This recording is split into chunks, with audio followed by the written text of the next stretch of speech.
Ileana, what is in your watch? I'm curious to hear about your watch. Me and João, we want to hear Okay. about Are you. you curious about my watch? I'm nervous about it. Curious about what watch. All right, let's see how it goes. My watch is an attempt to answer my question that I've been pondering for a while, which is, why aren't the rats jumping from the US imperialist Titanic? Okay, I'm just going to change that. So why aren't the rats jumping from the US imperialist Titanic? The US-Israeli war in Iran begs the question further, while also clarifying our current imperialist world order, because this is just the latest example of the overt imperialist agenda that we see the US waging across the world. Of course, we've seen this, we've covered it, Venezuela, Cuba, Brazil, even everywhere. The US is everywhere. And as we covered with Marcos Rubio, the Davos speech, his colonial nostalgia speech, it is very much at the forefront of this Trump administration. But it's important for us to understand what imperialism is. I'm going to quote from Gabriel Raquel because I am terrible at explaining imperialism, I think. But Gabriel is the author. I'm going to mute you for a little bit. Gabriel is the author of the recent book, Who Paid the Pipers of Western Imperialism? And he asserts that imperialism needs to be seen as a systemic organization of global capitalist social relations, that's a mouthful, that extracts value from the overwhelming majority of planet Earth and drives it towards the financial ruling class in the imperial core. So this is an extremely unnatural state. If you think about it, that's the global majority. That's all of us basically getting our being exploited, extracted, destroyed, really, all to move that money, the transfer of wealth, to the elite ruling class in the imperial core. And I always think about, like, what is the imperial core? It's not just the US, although the US is by far the most destructive country that we have, the biggest human rights violator in the world, the biggest transgressor of international law. Its unilateral sanctions causes upwards of 600,000 deaths a year. The US is absolutely the pinnacle of this US imperialist system. But the imperialist system includes so many other countries. Israel is a very prominent aspect of that country, and as rapacious. I just really want to make absolutely clear that I am not saying by any means that Israel is less rapacious, less destructive, less of anything. It is as morally depraved as the US. It just currently does not have as much power as the US. It cannot exist without the US backing. So in this context of this absolute belligerent, destructive, devastating, genocidal rampage that we are seeing, everything sort of trying to move towards that goal of maintaining the US in this pinnacle position, in this unipolar world, which is really no longer. It's not able to maintain a unipolar world. And this is because we are in the stage of capitalism, of monopoly and financialization. And this is where imperialism is absolutely imperative to continue this system of capitalism. Essentially, we are in the cannibalization stage of capitalism. Capitalism, it's any sort of productive capacity of capitalism has been exhausted. We are just now cannibalizing ourselves. We're like a zombie that's eating ourselves and eating the entire world. And China, is such a threat to this model because it is, first of all, very openly identifying it as itself as a socialist state. It says that unabashedly. And this means that it won its people's revolution. It's very proud of that fact. It's very proud that it's socialist. It is in the process of socialism, which is a revolutionary state. It's a state that has to keep working on these things. It's not at all static. It's very difficult to maintain. But of course, this is absolutely terrifying to the West because they have proven they have tangible results in this alternative system. So when I say that US imperialism Titanic is the Titanic, and it has already hit the iceberg, but China is not the iceberg. Its actual nature of capitalism is the iceberg. It's capitalism, its imperialism is its own enemy, own worst enemy. And that is what we're seeing. So back to my question, why aren't the rads jumping from the US imperialist Titanic? Why did Mark Carney in his Davos speech actually say this bargain no longer works? You cannot lie within the lie of mutual benefit through integration. You cannot live within the lie of mutual benefit through integration when integration becomes the source of your subordination. He said that in Davos, and then last week, he goes back to unabashedly backing US imperialism in West Asia. And the reason he did this is because Mark Carney is a capitalist through and through. He studied economics. He worked in the finance and banking sector. He worked for Goldman Sachs for 13 years before going into politics. He is an imperialist. And he was only approaching China for a trade reset for capitalistic reasons. He understood the reason why we need to approach China, it is only for his, the own profit economic driver for Canada. That's the only reason. So his Davos speech was not an anti-imperialist speech. It was about wanting the middle powers. And he, claims Canada as a middle power. I'm assuming he would claim many other countries that are actually in the imperial system, but not the US, as the middle power. He wanted them to have a better seat at the table. So not only is he willingly complicit in the imperialist system, he wants more power within it. So he's just another imperialist. And we have to now take names. It is at this point that the rapacious nature of imperialism, we need moral clarity in this moment. You are either on the side of humanity or you're on the side of imperialism. And the lines are being drawn here again, once again. Palestine was one moment where people could wake up and see where the line was drawn. But here's another chance, because the Iran war will not stop with Iran. This week, for example, Israel launched a massive military campaign across Lebanon, shattering the supposed November 2024 ceasefire, which, by the way, Israel has violated hundreds, if not thousands of times since then. And they have used the Hezbollah firing rockets towards northern Israel on March 2 in retaliation for the killing of Iran's supreme leader, Ayatollah Ali Khamenei. They've used that as pretext to carry out hundreds of airstrikes across Beirut's southern suburbs. Sorry. It's just very emotional when I have to talk about things like this. And I know it's really ridiculous here in London in my cozy flat, but they have issued urgent evacuation orders for over 80 villages in southern Lebanon and neighborhoods in they are triggering mass displacement of hundreds of thousands fleeing their homes. So we're looking at, a modest estimate of nearly 60 people newly displaced. And this is in Lebanon. And the reason why I'm highlighting that Lebanon is because we're all focused right now on Iran, which is obviously, we're rightly focused on Iran, but we also have to be focused on Lebanon because it's all connected to this rampaging imperialist project.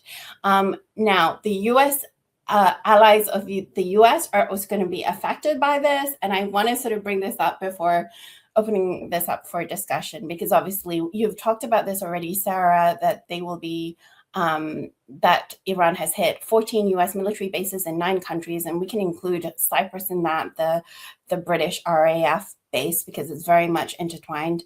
And also, the other thing which Iran has done is that Iran's Islamic Revolutionary Guard Corps has declared the Strait of Hormuz closed to the US, Israel, Europe, and their allies. That is significant because they are apparently allowing China through the Strait of Hormuz. This is obviously bad for India because remember, Sara, and I have to bring this up because last week we did a report on Modi accepting what we called the genocide medal from Israel. It is the medal of Knesset. It was a completely made up medal that was just designed to show India's close relations with Israel. And under that video, the commenters were absolutely, we've never had so many negative comments in the entire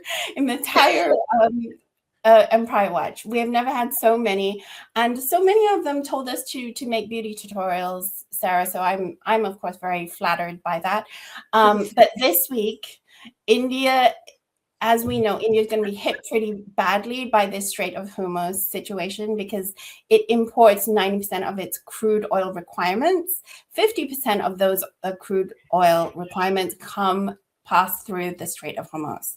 And Russia made up a huge percentage of that. But of course, with pressure from the US, that also has to greatly diminish. So what is India going to do if it decides to be a rat in the Titanic? It is just going to sink with the Titanic. But some good news. Well, we will see if it's good news. We're sort of seeing these contradictions in the imperialist system starting to crack, with Spanish Prime Minister Pedro Sanchez doubling down on his criticism of the US strikes against Iran. Similarly, perhaps to Turkey, where it's like Sanchez, although he is labeled socialist, he's a European democratic socialist, which is not the same as an anti-imperialist socialist. He's pro-EU, for example. They are in NATO, I believe. And part of the reason why Trump wants to cut off all trade with Spain is because they're refusing to raise their military budget to 5% from 2%.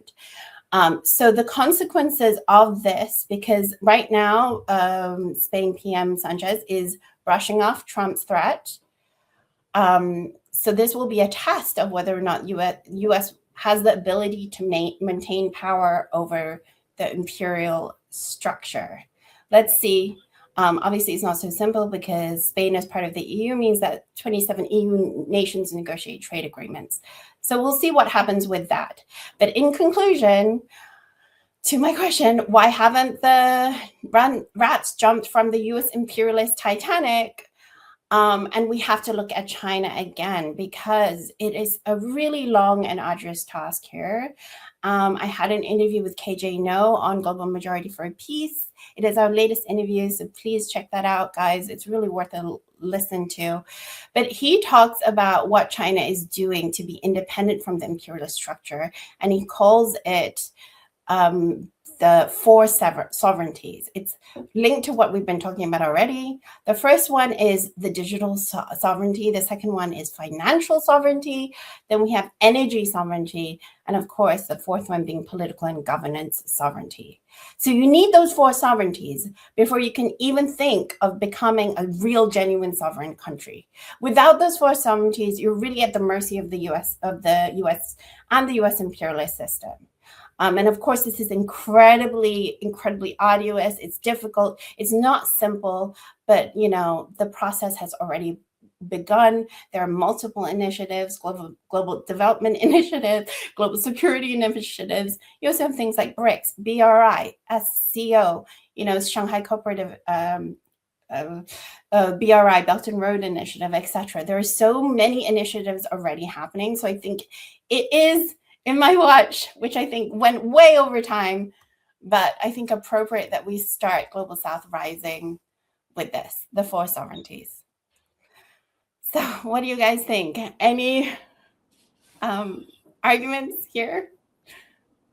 I'd like to add like a fifth sovereignty that was recently announced by China, which is stimulating the domestic market. Right, because as of now, China depends a lot on exports, and there's a new strategy being developed that actually was announced now in the last meeting of the Communist Party, was to develop the local markets enough so there's less dependency towards the world markets as they fluctuate with the wars that are raging the world. So I think that's something that not only the domestic environment, but I think we need to build a sovereignty that is not dependent on the American and the United States and the empire's economy. And I think BRICS is structural there, right? And as you said, there's other initiatives like the Silk and Belt initiative. But it's and I think there's a lot of things that you touched upon that are very interesting, but also very dramatic. It's like, why did the U.S. choose to bomb Iran now, and what are the implications of that to the rest of the world, and to even what we should be concerned about right now? So it's interesting, as the week we were everybody was talking about the Epstein files. We were getting closer and closer to very large scandals. Not that we don't know that Trump is a pedophile, but things are getting worse and worse. The ties of Epstein to the Mossad were being reviewed, and then we have this attack, right? So now nobody talks about that anymore. Who's talking about the Epstein files? It's like we're at the verge of Third World War. We could. I think everyone is talking about the Epstein files, because what I hear over and over again is people saying the Epstein class or the Epstein, even talking about this, they're talking about the Epstein elites that are pushing this war.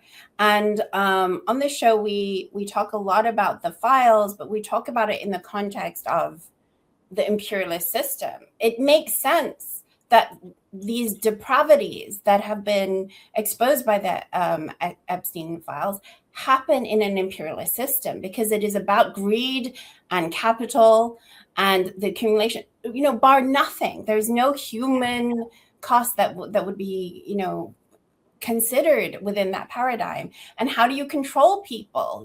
How do you coerce people? It's like, this is the way you do it, via things like the Epstein files. They're also calling to their most base nature, their most depraved nature, at the same time as using them for a specific purpose. So it really does make sense that imperialists would have something like Epstein as part of their arsenal to control the world, because it's not a natural state, precisely. So. Yeah. I guess my point is that I think the U.S. uses wars. Every time there's a crisis in capitalism, the U.S. engages in a war to kind of leverage the economy. And I think that, more than ever, there is a lot of internal resentment against the U.S. foreign policies. I think the last time there was so much criticism was maybe during the Vietnam War. After that, you lived in the States, I lived as well, during Iraq War and, Afghanistan. And it's just like, oh, this war is happening over there, right? And Americans weren't so, concerned about it. It just seemed like something is happening very far away. And now I think there's a different issue. I saw like Tucker Carlson speak. He's a spokesman of the right, criticizing the war from the point of view of evangelical Christians. So I think, and the reason I'm bringing this up is like, what can stop the Zionist? Who will stop the Zionist craziness? Because I don't think Russia or China are willing to engage in war with the United States, and luckily they're not, because that would really mean maybe the end of the world. But on the other hand, who will stop? Bully Trump. How far can he go? He's testing how far he can go. He came to South America, took, his barrels of oil, took Maduro out. Now, endorsed the genocide in Palestine. Now is engaging in this war with Iran, endorsing all the evil doing of Netanyahu in the Middle East, as you well put. Who can possibly stop this? What can possibly stop this? Because I think this is an important question we ask, because I don't think it's a miracle, the Chinese or the Russians. How can global This is not, but I don't think this is about So I think there are several things here. One, I do think we have to get away from the superhero paradigm, right? Like I think you're alluding to how we cannot expect this from Russia and China to save us all. That's not what you're saying at all. But I think also, when we had Matthew Ho on last week, he talked about how this rapacious capitalist model that I'm talking about is also cannibalizing the military aspect of the US. So when we're saying that, US's power, sort of historically, we're kind of looking at all these things, it used to be they were the manufacturing powerhouse. They're no longer that anymore. They had a financial hold on the world with the world dollar. That is, as we can see with BRICS and with different initiatives, there is an attempt to break through that. Things like the IMF or the banking system, etc. Like China has different models that are trying to come up with that. So almost on every single part of the US, we're looking at kind of like a diminishing of their power. The only place that they have been really investing has been the military. The military industrial complex is an extreme, this is where they put, Trump is saying $1.5 trillion. But when we talked to Matthew Ho, he really pointed out that this capitalist system within this investment into the military is also cannibalizing it. So, for example, a huge percentage of the military budget just goes to paying the interest of the loan of past years. So, and then the rest, a huge percentage goes to these manufacturing companies, Lockheed Martin. So in the end, the tangible assets that they have for the military is also diminishing. And you can see that even within their strategies right now, like with Venezuela, they did kidnap Maduro. It was a shock and awe tactic, but it wasn't troops on the ground. I think we rightly mentioned the US hasn't really won a war, but what it's betting on is this idea, this propaganda idea of like, their supposed military invincibility. Israel also overstates its military invincibility.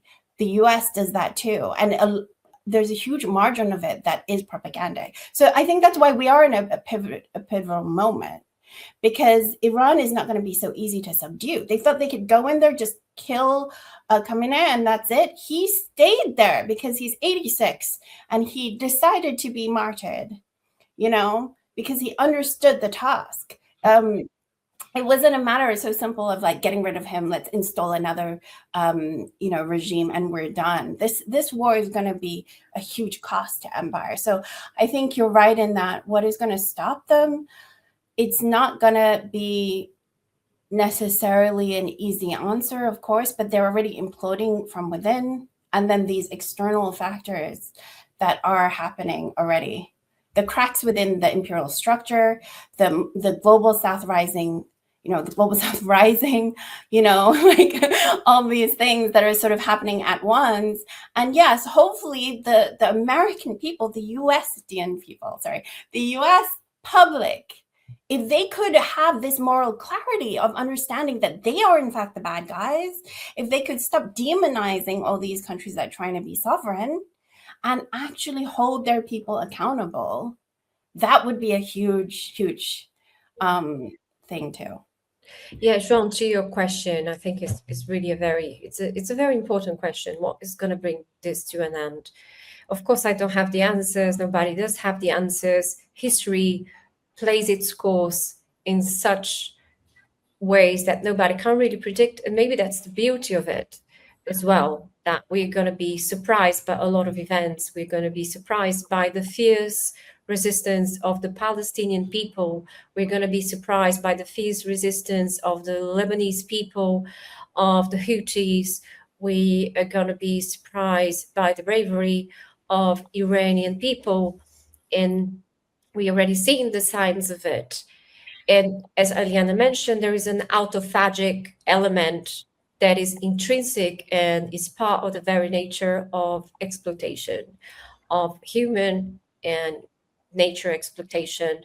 it will run its course. And I think in America, this shows also its moral autophagic elements when you have ICE, when you have people in poverty, when you don't have a distribution, when you have the MAGA itself realizing that this farce of the national interest, because we already knew this was many farces of imperialism, but the farce of national interest, it was something that already captured American minds. It's in our national interest to go. It's our national interest. And I think if you looking into the members of parliament talking right now, they are repeatedly saying this is not in our national interest to genocide. It's not in our national interest to bomb Iran. You see people from the military being punished for saying it is, I can't see a national interest on that. So I think there's this element of doubting the national interest element. What is the national interest? Such an important question in the US. Is it Israel first? Is it America first? Is the workers first?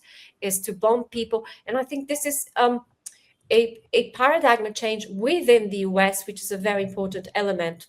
Yeah. And I think when you ask Ileana, why aren't they jumping? The rats aren't jumping the boats.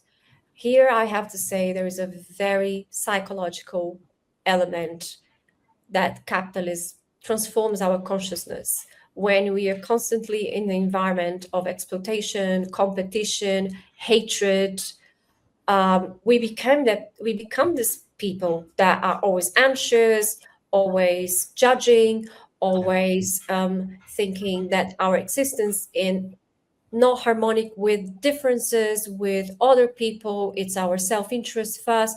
So there's this huge element of the psychological element that capitalism produces in our consciousness. It's so difficult to break from it.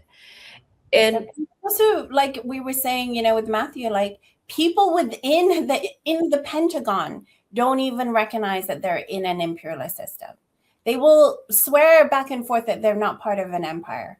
Yeah, but I think there is a huge element that maintains all the rats in the sinking ship, and the ship will sink and they will not jump. It's called supremacy. It's called racism. Europe and America have the firm belief of superiority, no matter how far you cannot. And this is a very this is a subconscious element that empires. No, but yeah, you cannot separate like the idea that you are righteous in genociding a people. You absolutely can't separate imperialism from supremacy. Like this sense that you have the right. Like, why does Marco Rubio think that the US has the right to be number one when they have done nothing for the world, really, except for try to destroy it?